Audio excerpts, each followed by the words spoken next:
नमस्कार। कहानी और कल्पना की दुनिया में आपका हार्दिक स्वागत है। आज मैं आपके लिए लेकर आई हूँ मुंशी प्रेमचंद्र द्वारा लिखी गई एक अनमोल कहानी कफन। तो आइए इस कहानी के द्वारा एक नई दुनिया में प्रवेश करें। झोपड़ी के द्वार पर बाप और बेटा दोनों एक बुझे हुए अलाव के सामने चुपचाप बैठे हुए हैं और अंदर बेटे की जवान बीवी बुधिया प्रसव वेदना में पछाड़ खा रही थी। रह रहकर उसके मुंह से ऐसी दिल हिला देने वाली आवाज निकलती थी कि दोनों कलेजा थाम लेते थे। जाड़ों की रात थी, प्रकृति सन्नाटे में डूबी हुई, सारा गांव अंधकार में लय हो गया था।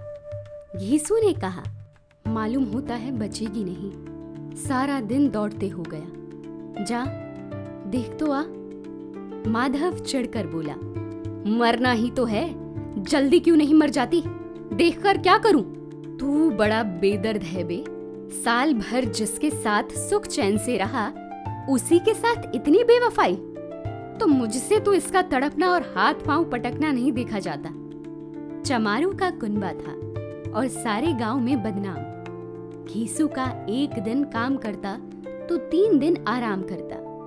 माधव इतना कामचोर था कि आधे घंटे काम करता तो घंटे भर चिलम पीता, इसलिए उन्हें कहीं मजदूरी नहीं मिलती थी। घर में मुट्ठी भर भी अनाज मौजूद हो तो उनके लिए काम करने की कसम थी। जब 2-4 फाके हो जाते तो घीसू पेड़ पर चढ़कर लकड़ियां तोड़ लाता और माधव बाजार से बेच लाता, और जब तक वो पैसे रहते दोनों इधर उधर मारे मारे फिरते। गांव में काम की कमी ना थी, किसानों का गांव था। मेहनती आदमी के लिए 50 काम थे, मगर इन दोनों को उसी वक्त बुलाते जब 2 आदमियों से एक का काम पाकर भी संतोष कर लेने के सिवा और कोई चारा ना होता। अगर दोनों साधु होते तो उन्हें संतोष और धैर्य के लिए संयम और नियम की बिल्कुल जरूरत ना होती। ये तो इनकी प्रकृति थी। विचित्र जीवन था इनका। घर में मिट्टी के 2-4 बर्तन के सिवा कोई संपत्ति नहीं। फटे चीथड़ों से अपनी नग्नता को ढाके हुए जिए जाते थे। संसार की चिंताओं से मुक्त, कर्ज से लदे हुए, गालियां भी खाते, मार भी खाते, मगर कोई गम नहीं। दीन इतने कि वसूली की बिल्कुल आशा ना रहने पर भी लोग इन्हें कुछ ना कुछ कर्ज दे ही देते। मटर आलू की फसल में दूसरों के खेतों से मटर या आलू उखाड़ लाते और भून भान कर खा लेते, या 10-5 ऊख उखाड़ लाते और रात को चूसते।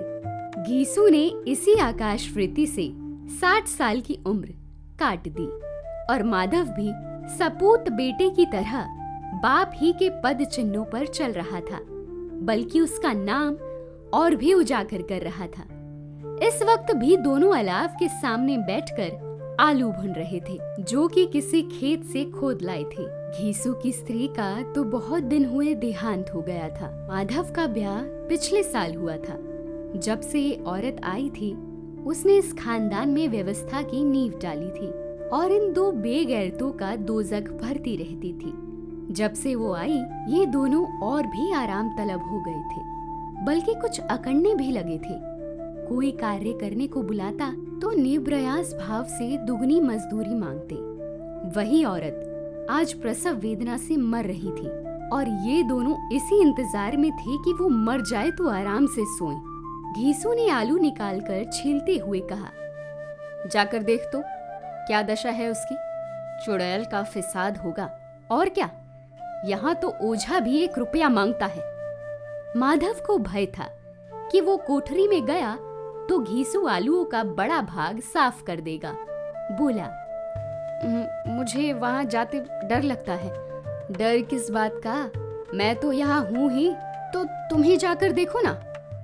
मेरी औरत जब मरी थी तो मैं 3 दिन तक उसके पास से हिला तक नहीं, और फिर मुझसे लजाएगी कि नहीं?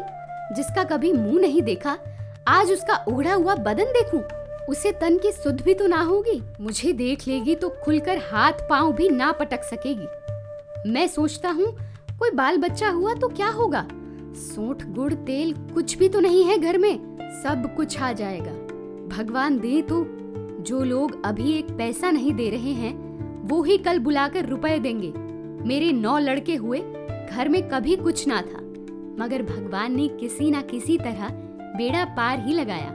जिस समाज में रात दिन मेहनत करने वालों की हालत उनकी हालत से कुछ बहुत अच्छी ना थी, और किसानों के मुकाबले वो लोग जो किसानों की दुर्बलताओं से लाभ उठाना चाहते थे कहीं ज्यादा संपन्न थे, वहाँ इस तरह की मनोवृत्ति का पैदा हो जाना कोई अचरज की बात ना थी। हम तो कहेंगे घीसू किसानों से कहीं ज्यादा विचारवान था, और किसानों के विचार शून्य समूह में शामिल होने के बदले बैठकबाजों की कुत्सित मंडली में जा मिला था। हाँ, उसमें ये शक्ति ना थी कि बैठकबाजों के नियम और नीति का पालन करता, इसलिए जहाँ उसकी मंडली के और लोग गांव के सरगना में मुखिया बने हुए थे, उस पर सारा गांव उंगली उठाता था। फिर भी उसे ये तस्कीन तो थी ही कि अगर वो फटे हाल है तो कम से कम उसे किसानों की तरह जी तोड़ मेहनत तो नहीं करनी पड़ती, और उसकी सरलता और निरीहता से दूसरे लोग बेजा फायदा तो नहीं उठाते। दोनों आलू निकाल निकाल कर जलते जलते खाने लगे। कल से कुछ नया खाया था, इतना सब्र ना था कि ठंडा हो जाने दे। कई बार दोनों की जबानें जल गईं। छिल जाने पर आलू का बाहरी हिस्सा जबान हलक और तालू को जला देता था, और उस अंगारे को मुंह में रखने से ज्यादा खैरियत इसी में थी कि वो अंदर पहुंच जाए। वहां उसे ठंडा करने के लिए काफी सामान थे, इसलिए दोनों जल्द जल्द निकल जाते। हालांकि इस कोशिश में उनकी आंखों से आंसू निकल आते। घीसू को उस वक्त ठाकुर की बारात याद आई, जिसमें 20 साल पहले वो गया था। उस दावत में उसे जो तृप्ति मिली थी वो उसके जीवन में एक याद रखने लायक बात थी, और आज भी उसकी याद ताजी थी। बोला, आहा, वो भोज नहीं भूलता। तब से फिर उस तरह का खाना और भरपेट नहीं मिला। लड़की वालों ने सबको भरपेट पूड़ियाँ खिलाई थी, सबको, छोटे बड़े सब ने पूड़ियाँ खाई, और असली घी की चटनी, रायता, 3 तरह के सूखे साग और रसेदार तरकारी, दही, चटनी, मिठाई। अब क्या बताऊं कि उस भोज में क्या स्वाद मिला। कोई रोक टोक नहीं थी, जो चीज चाहो मांगो, जितना चाहो खाओ। लोगों ने ऐसा खाया कि किसी से पानी ना पिया गया, मगर परोसने वाले हैं कि पत्तल में गर्म गर्म गोल गोल सुवासित कचौड़ियां डाल देते हैं। मना करते हैं कि नहीं चाहिए, मगर वो है कि दिए जाते हैं। और जब सबने मुंह धो लिया तो पान इलायची भी मिली, मगर मुझे पान लेने की कहाँ सुध थी, खड़ा ना हुआ जाता था। चटपट जाकर अपने कंबल पर लेट गया।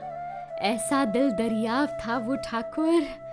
माधव ने इन पदार्थों का मन ही मन मजा लेते हुए कहा, अब हमें कोई ऐसा भोज नहीं खिलाता, अब कोई क्या खिलाएगा। वो जमाना दूसरा था। अब तो सबको किफायत सूझती है।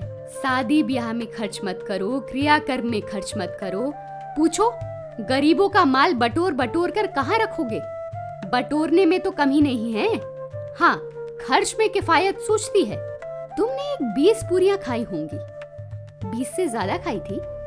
मैं तो 50 खा जाता।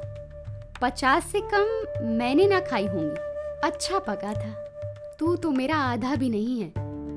आलू खाकर दोनों ने पानी पिया, और वहीं अलाव के सामने अपनी धोतियां ओढ़कर पांव पेट में डाले सो रहे, जैसे 2 बड़े बड़े अजगर गेंडुलियां मारे पड़े हों। और वहां बुधिया अभी तक करा रही थी। सवेरे माधव ने कोठरी में जाकर देखा तो उसकी स्त्री ठंडी हो गई थी। उसके मुंह पर मक्खियां भिनक रही थी। पथराई हुई आंखें ऊपर टंगी हुई थी। सारी देह धूल से लथपथ हो रही थी। उसके पेट में बच्चा मर गया था। माधव भागा हुआ घीसू के पास आया। फिर दोनों जोर जोर से हाय हाय करने और छाती पीटने लगे। पड़ोस वालों ने ये रोना धोना सुना तो दौड़े हुए आए और पुरानी मर्यादा के अनुसार इन अभागों को समझाने लगे, मगर ज्यादा रोने पीटने का अवसर ना था। कफन की और लकड़ी की फिक्र करनी थी। घर में तो पैसा इस तरह गायब था जैसे चील के घोंसले में मांस। बाप बेटे रोते हुए गांव के जमींदार के पास गए। वो इन दोनों की सूरत से नफरत करते थे। कई बार तो इन्हें अपने हाथों से पीट भी चुके थे। चोरी करने के लिए, वादी पर काम पर ना आने के लिए, उन्होंने पूछा, क्या है बे घिसुआ, रोता क्यों है? अब तो तू कहीं दिखलाई भी नहीं देता, मालूम होता है इस गांव में रहना नहीं चाहता। घीसू ने जमीन पर सिर रखकर आंखों में आंसू भरे हुए कहा, सरकार, बड़ी विपत्ति में हूँ। माधव की घरवाली रात को गुजर गई। रात भर तड़पती रही सरकार। हम दोनों उसके सिरहाने बैठे रहे। दवा दारू जो कुछ हो सकता था सब कुछ किया, मगर वो हमें दगा दे गई। अब कोई एक रोटी खाने वाला भी ना रहा मालिक। तबाह हो गए, घर उजड़ गया। आपका गुलाम हूँ, अब आपके सिवा कौन उसकी मिट्टी पार लगाएगा? हमारे हाथ में तो जो कुछ था वो सब तो दवा दारू में उठ गया। सरकार की ही दया होगी तो उसकी मिट्टी उठेगी। आपके सिवा किसके द्वार जाऊं? जमींदार साहब दयालु थे, मगर घीसू पर दया करना काले कंबल पर रंग चढ़ाना था। जी में तो आया कह दे, चल दूर हो जा यहाँ से। यूं तो बुलाने से भी नहीं आता, आज जब गरज पड़ी तो आकर खुशामद कर रहा है। हरामखोर कहीं का बदमाश। लेकिन ये क्रोध या दंड देने का अवसर ना था। जी में कुड़ते हुए 2 रुपए निकालकर फेंक दिए, मगर सांत्वना का एक भी शब्द मुंह से ना निकाला। उसकी तरफ ताका तक नहीं, जैसे सिर का बोझ उतारा हो। जब जमींदार साहब ने 2 रुपए दिए तो गांव के बनिए महाजनों को इनकार का साहस कैसे होता। घीसू जमींदार के नाम का ढिंडोरा भी पीटना जानता था। किसी ने 2 आने दिए, किसी ने 4 आने। 1 घंटे में घीसू के पास 5 रुपए की अच्छी रकम जमा हो गई। कहीं से अनाज मिल गया, कहीं से लकड़ी, और दोपहर को घीसू और माधव बाजार से कफन लाने चले। इधर लोग बांस वांस काटने लगे।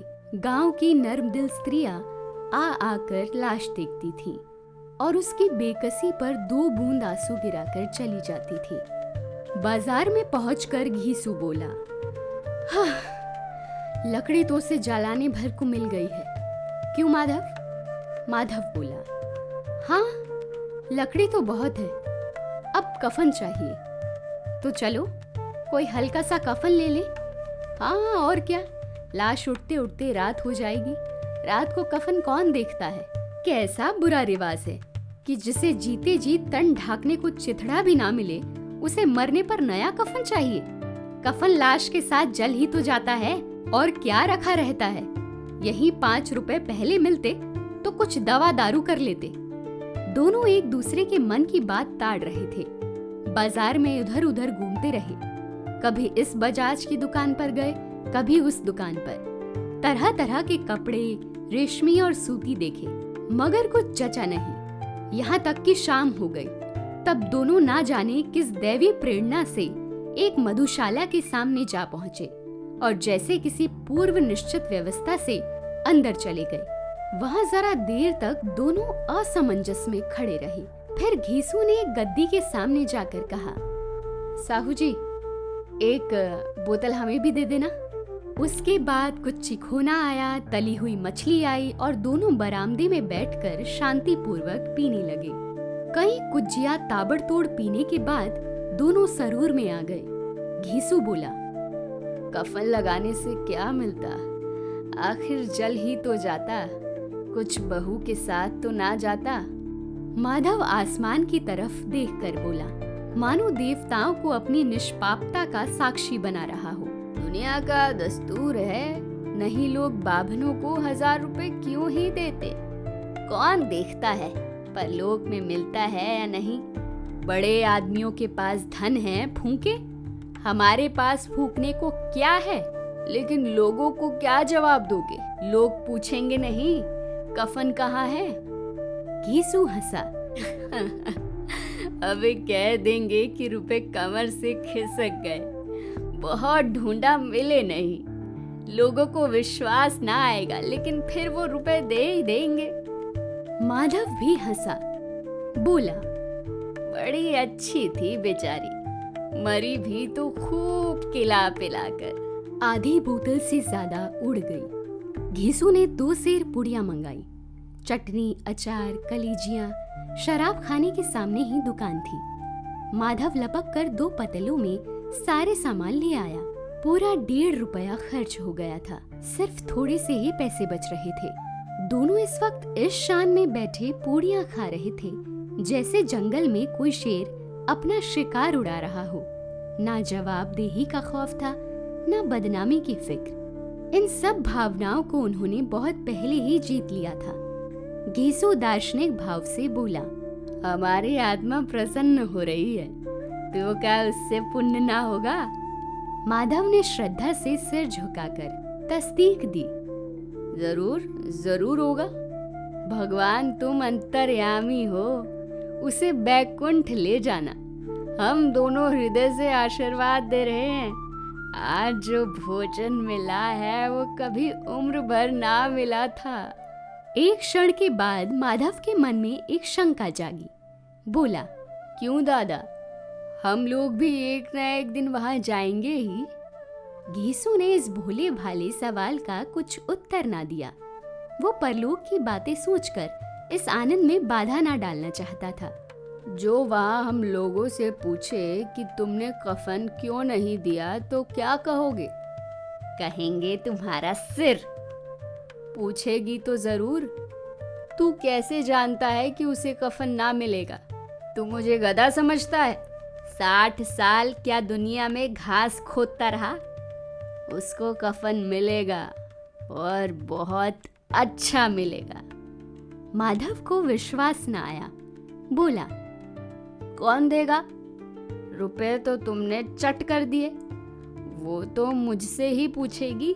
उसकी मांग में तो सिंदूर मैंने ही डाला था ना। कौन देगा? बताते क्यों नहीं? अरे वही लोग देंगे जिन्होंने अभी दिया। हाँ, अब की रुपए हमारे हाथ ना आएंगे। जो जो अंधेरा बढ़ता जा रहा था और सितारों की चमक तेज होती थी, मधुशाला की रौनक भी बढ़ती जाती थी। कोई गाता था, कोई डींग मारता था, कोई अपनी संगे के गले लिपटा जाता था, तो कोई अपने दोस्त के मुंह में कुल्हड़ लगाए देता था। वहां के वातावरण में सरूर था, हवा में नशा। कितने तो यहाँ आकर एक चुल्लू में मस्त हो जाते थे। शराब से ज्यादा यहाँ की हवा उन पर नशा करती थी। जीवन की बाधाएं यहाँ खींच लाती थी और कुछ देर के लिए ये भूल जाते थे कि वो जीते हैं या मरते हैं, या ना जीते या ना मरते। और ये दोनों बाप बेटे अब भी मजे ले लेकर चुस्कियां ले रहे थे। सबकी निगाहें इनकी ओर जमी हुई थी। दोनों कितने भाग्य के बली हैं, पूरे बोतल बीच में है। भरपेट खाकर माधव ने बची हुई पूड़ियों का पत्तल उठाकर एक भिखारी को दे दिया, जो खड़ा इनकी ओर भूखी आंखों से देख रहा था और देने के गौरव, आनंद और उल्लास का अपने जीवन में पहली बार अनुभव किया। घेसू ने कहा, ले जा, खूब खा और आशीर्वाद दे। जिसकी कमाई है वो तो मर गई, मगर मेरा आशीर्वाद उसे जरूर पहुंचेगा। रोए रोए से आशीर्वाद दो। बड़ी गाढ़ी कमाई के पैसे हैं। माधव ने आसमान की तरफ देखकर कहा, वो बैकुंठ में जाएगी दादा, बैकुंठ की रानी बनेगी। घेसू खड़ा हो गया और जैसे उल्लास की लहरों में तैरता हुआ बोला, हाँ बेटा, बैकुंठ में जाएगी।